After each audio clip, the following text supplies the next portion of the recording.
صحابہ فرماتے ہیں قبیلہ مدر کے کچھ لوگ آئے تھے حضور کی بارگاہ میں، تو ان کے چہرے اترے ہوئے تھے، غربت چھلک رہی تھی، حالات ان کے پراگندہ تھے۔ تو فرمایا ان بیچاروں کی غریبی دیکھ کر، مظلومیت دیکھ کر، غربت اور بھوک دیکھ کر حضور پریشان ہو گئے۔ یہ بنیادی مسئلہ ہے کہ وہ درد تقریروں میں نہ رہے، وہ دل میں محسوس ہو۔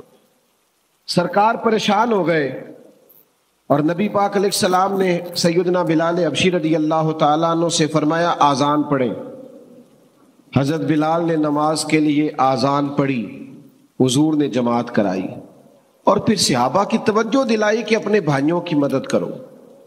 یہ بات کو سمجھے، اگر کوئی شخص صاحب حیثیت ہو تو اس کی توجہ دلائی جائے کہ یہاں غریب بستے ہیں، تنگ دست لوگ ہیں، مجبور ہیں، مقروض ہیں، توجہ دلائی۔ اللہ کے حبیب نے فرمایا ان کی مدد کرو۔ فرمایا جب وہ آئے تو ان کے چہرے اترے ہوئے تھے، حالات پراگندہ تھے، لیکن جب حضور نے اعلان کیا ان کے لیے تو کوئی ان کے لیے کھانا لا رہا ہے، کوئی سرکہ لا رہا ہے، کوئی کھجورے لا رہا ہے، یہ بخاری مسلم دونوں میں موجود، کوئی کمبل لا رہا ہے۔ صحابہ فرماتے ہیں جب ان غریبوں کے چہرے کھانا کھا کر تحفے وصول کر کے ان کے چہرے کھلنے لگے نا، تو ہم نے نبی کریم کو بھی مسکراتے ہوئے دیکھا۔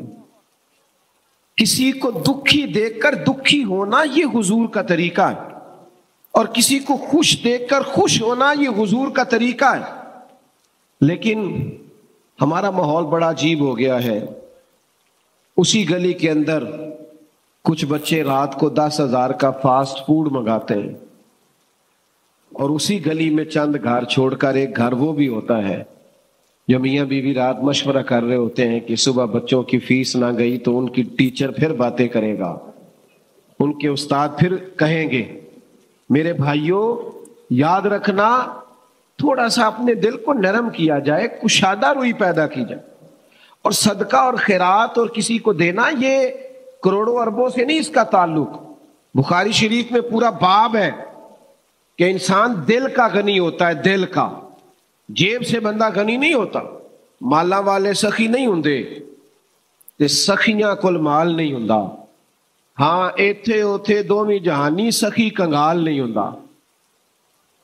اپنے دل میں کشادگی، نبی پاک علیہ السلام نے ہمیں اس طرح سبق دیا ہے۔ حضور نے فرمایا جب تم گوشت پکاؤ تو شوربہ زیادہ پکا لو، اس میں اپنے پڑوسیوں کو بھی شامل کر لو، کسی غریب کو کھانا دے دو، ایک کا کھانا 2 کھا لیں، 2 کا 4 کھا لیں، 4 کا 6 کھا لیں، لیکن آپس میں دکھ بانٹنے کا مزاج بنائیں۔ ہمارے پاس جیسے جیسے مال آتا جاتا ہے ہم اپنے ذاتی خرچے بڑھاتے جاتے ہیں۔ اچھی بھلی گاڑی پہ سفر ہو رہا ہے لیکن مجھے نئے نمبر کی چاہیے، ذرا پہلے چاہیے، 4 لاکھ زیادہ لے لو۔ ہم اس ملک میں رہتے ہیں جہاں لوگوں کو کھانا بھی نہیں ملتا بعض کو، اور یہ بھی اسی ملک کا حال ہے کہ نئے ماڈل کا موبائل آئے تو وہ موبائل شارٹ ہو جاتا ہے، اس لیے کہ کچھ لوگ ایسے ہیں جن کا مسئلہ ضروریات کا نہیں ہے، ان کا مسئلہ خواہشات کا ہے، انہیں خواہشات پوری کرنی ہے جیسے بھی، اور خواہشات کا پیٹ ایسا ہوتا ہے جو بھرا نہیں جا سکتا۔ ہر وقت ایک خواہش پوری کرو نئی خواہش پیدا ہو جاتی، اسے پوری کرو تو تیسری پوری خواہش پیدا ہو جاتی۔ غرباء کے لیے کچھ دلوں میں گنجائش، مساکین کے لیے کچھ گنجائش۔ اور میں آپ سے عرض کروں، عبادت بھی صرف نفل پڑھنے کا نام نہیں، عبادت بھی فقط تسبیح چلانے کا نام نہیں، لمبے جبے کبے ان کا نام ہی فقط عبادت نہیں۔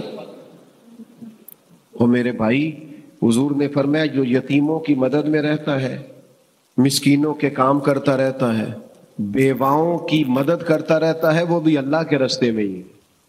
آپ لوگوں کی وجہ سے پیچھے نظر نہیں آ رہا، لوگ اشارے کر رہے ہیں۔ میں نے کہا تھا آپ ذرا تھوڑا سا مہربانی کریں، تھوڑا پیچھے ہو جائیں، بس محبت سے جی، پیار سے۔ اللہ آپ کو سلامت، وہ دیکھیں نا خوش ہو گئے، پیچھے ہو جاؤ، چیک ماشاء اللہ، ٹھیک ہوگا، تھوڑا سا اور پیچھے ہو، تھوڑا سا اور پیچھے، خوش رہیں، خوش رہیں جی، خوش رہیں، اللہ آپ کو بھی جزا دے گی۔ آپ بھی بیٹھ جائیں، آپ کی وجہ سے بھی پیچھے نظر نہیں آ رہا۔ تشریف رکھیں بیٹھ جائیں. اللہ سلامتی دے، سب کو برکت دے مال. میرے بھائیوں اب آپ خاموش ہو جائیں جی، خاموشی سے بات سنیں. کوئی دوست بات نہ کرے جی. آداب بیٹا بولے نہیں، آپ آداب محفل کے خلاف ہے باتیں کرنا. دوستو چند ایک باتیں میں نے عرض کرنی ہے. اللہ تعالیٰ نے ہمارے نبی پاک علیہ السلام کو جو شانیں عطا فرمائی ہیں، ان میں سے محبوب کی ایک شان یہ ہے کہ عزیز علیہ ما عنتم. فرمایا تمہارا مشکل میں پڑنا میرے نبی کریم پر گراں گزرتا ہے. کوئی امتی اگر تکلیف میں ہو تو حضور اس کی تکلیف محسوس کرتے ہیں، اس لیے کہ وہ بالمؤمنین رؤوف الرحیم، وہ مومنوں پہ رؤوف بھی ہیں اور رحیم بھی. نبی کریم صلی اللہ تعالی علیہ وسلم نے انسانیت کا درد محسوس کیا ہے، اور کریم محبوب علیہ السلام کسی کی تکلیف کو دیکھ کر پریشان ہو جاتے ہیں. میرا خیال ہے میری تقریر زیادہ وہ لوگ سننے آئے ہیں جو موبائل نہیں چلا رہے. جو موبائل چلا رہے ہیں وہ تو گھر میں بھی موبائل ہی چلاتے ہیں. بھائی آپ بات سنیں توجہ سے، اللہ آپ کو سلامت رکھے. آپ مہربانی کریں، موبائلوں پہ تو ملاقاتیں پہلے بھی رہتی ہیں، تو آج چلو بغیر موبائل کے ملاقات ہے تو کوئی بات ہو جائے آپ دوستوں سے. پیارے بھائیوں، سارے لوگ زندگی کی دوڑ میں آگے نہیں نکل پاتے ہیں، سارے کامیاب نہیں ہو پاتے، نکمے نہیں ہوتے، بعض لوگ کام چور بھی نہیں ہوتے. لیکن اللہ کی حکمت کا تقاضا ہوتا ہے کہ بعض لوگ ایسے ہوتے ہیں جو زندگی کی دوڑ میں پیچھے رہ جاتے ہیں. غربت آ جاتی ہے، تکلیف آ جاتی ہے، آزمائش اور بیماری آ جاتی ہے.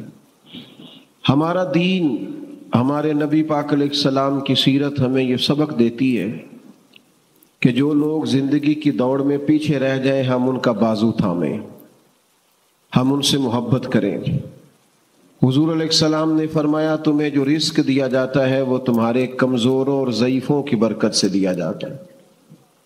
ہمارے ہاں جس آدمی کو نعمت مل جاتی ہے وہ اس کو اپنا حق سمجھنے لگتا ہے، اور وہ سمجھتا ہے کہ میں لائق تھا، میں سمجھدار تھا، میں پڑھا لکھا تھا، میں ہی محنتی تھا، یہ میرا حق تھا. حالانکہ ایسا نہیں ہے، یہ تو اللہ کا فضل ہے، جس کو چاہے عطا کرے. اپنے دل میں دوسروں کے لیے نرمی رکھنا، ظاہر ہے جس کی آپ مدد کر رہے ہیں، جس کے ساتھ آپ تعاون کر رہے ہیں، جس سے آپ پیار کر رہے ہیں، وہ ایک انسان ہی ہے. انسانوں میں غلطیاں ہوتی ہیں، کمزوریاں ہوتی ہیں، سستیاں ہوتی ہیں، غفلتیں ہوتی ہیں. کرنے کا کام یہ ہے کہ ہم اپنے دل کو کشادہ کریں. ہمیں ہمارے نبی رحمت صلی اللہ تعالی علیہ وسلم نے جس نیکی کا حکم دیا ہے وہ یک طرفہ نیکی ہے. نیکیاں تجارت نہیں ہوتی کہ سامنے والا کرے گا تو پھر میں بھی کروں گا. نیکی یک طرفہ ہے. آپ بھی اگر بیٹھ سکتے ہیں تو بھائی بیٹھ جائیں، آپ لوگ جو کھڑے ہیں. اللہ آپ کو سلامتی عطا کرے. اگر تشریف رکھیں گے تو اچھا رہے گا، بیٹھ جائیں جی، اللہ برکت عطا فرمائے. تو نبی پاک صلی اللہ تعالی علیہ وسلم نے ہمیں یک طرفہ نیکی کا کہا. معنی کیا ہے؟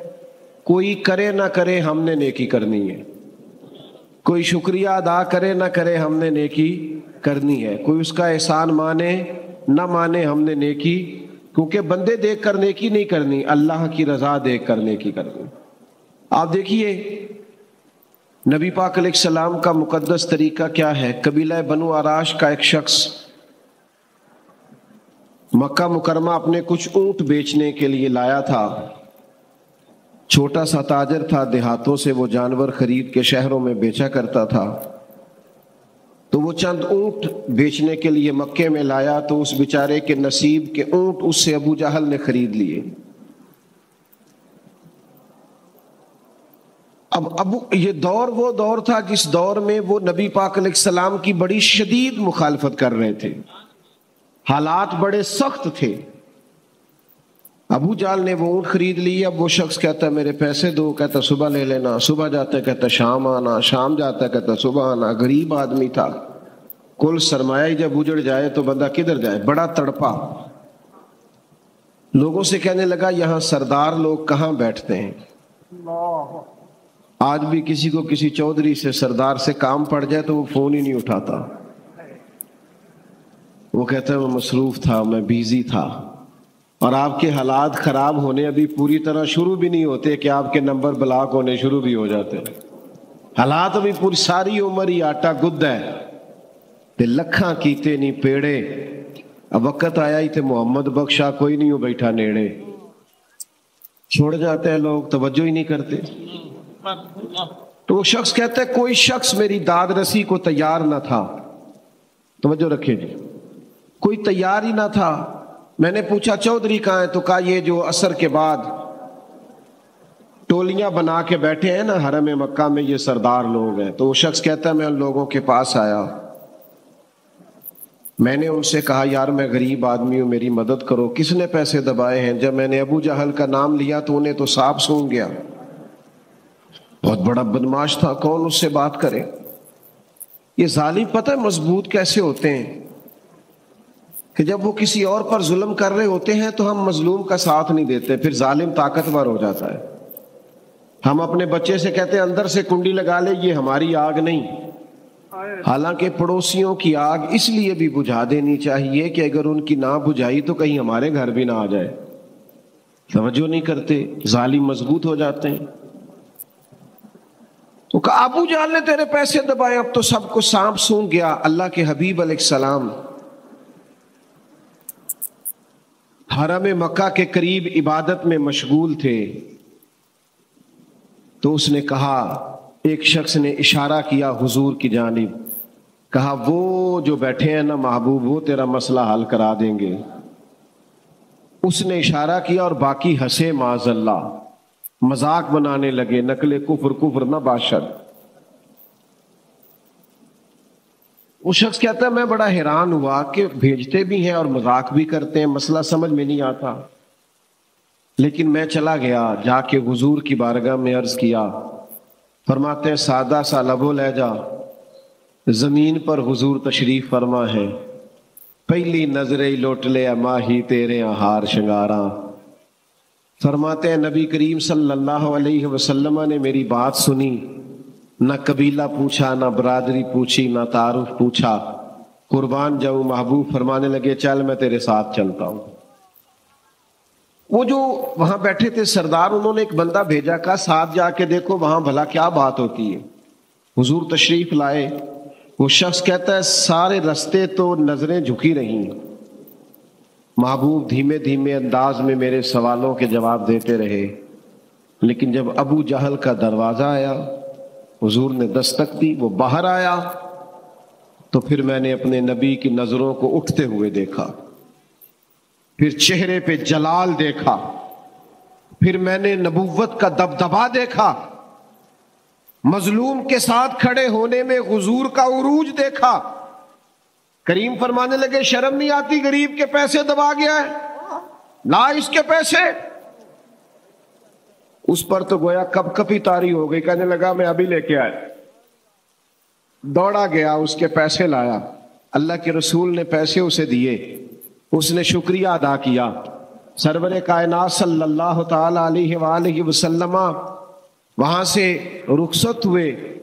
وہ جو جاسوس بھیجا تھا نا، اس سے پوچھا بعد میں وہاں سرداروں نے کہ کیا بنا، کہنے لگے یار تم بڑا سردار کہتے تھے، اس کے تو ہوش ہی اڑ گئے حضور کو دیکھ کے، اس کی تو حواس باختہ ہو گیا ہے وہ نبی کریم کو دیکھ کے، حالت ہی خراب ہو گئی، فوراً پیسے لے آیا ہے اور فوراً لا کے دے دیے۔ ابو جہل سے پوچھا تجھے کیا ہوا تھا، تو ویسے بڑی ڈینگے مارتا ہے، ہوا کیا؟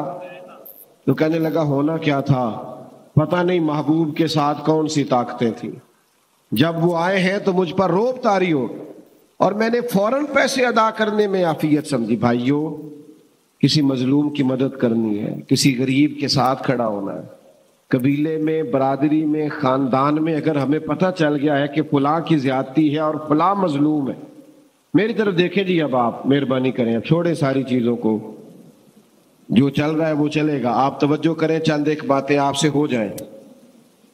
ہمیں ہمیشہ مظلوموں کی داد رسی کرنی ہے، یہ ہمارے نبی کا درس ہے۔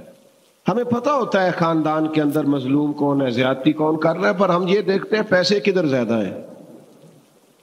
ہمیشہ بھاری اور وزنی پارٹی وہ ہوتی ہے جہاں پیسے زیادہ ہوتے ہیں، انصاف کے لیے کھڑے نہیں ہوتے۔ ایک حدیث پاک سنانے لگا ہوں، اسے یاد رکھیے گا۔